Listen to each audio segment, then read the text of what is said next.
Os mariscadores de Arousa retomaban esta semana a campaña do libre marisqueo tras 3 semanas de peche temporal para recuperar os prezos tralo Nadal. Poucas novidades as que se atoparon nos bancos con escaseza de marisco. A volta foi como esperábamos, como deixamos xa a principios de enero, que nos lombos é o único sitio onde máis ou menos se colle os topes, pero non todos en sí, solo a japónica e a fina, moi pouca xente a colle tamén, e o berberecho xa nada. Que había buído son zonas que xa antes non se collían topes, no buído o marisco máis pequeno, un pouquiño máis de talla antirreglamentaria, e en Cabío xa non había nada e sigue sen haber nada.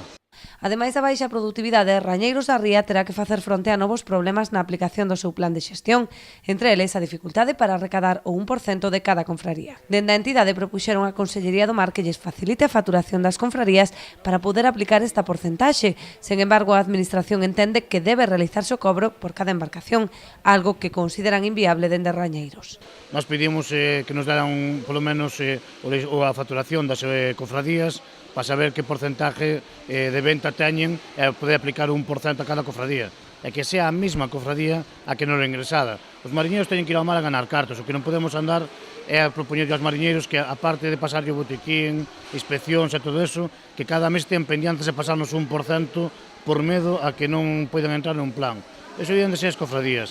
Dentro de sí, a Consellería debería de exigirlle ás cofradías que ese 1% se ingresara a Rañeiros da Arousa. Pero, bueno, quedou así o tema e intentaremos falar entre nós, entre Rañeiros, e a ver que medidas vamos a tomar tamén. A espera de ver como se resolve esta nova traba, a campaña seguirá a desenvolverse ata mediados de abril. Sen embargo, serán os prezos e escaturas os que determinen a evolución da actividade no libre durante os próximos meses.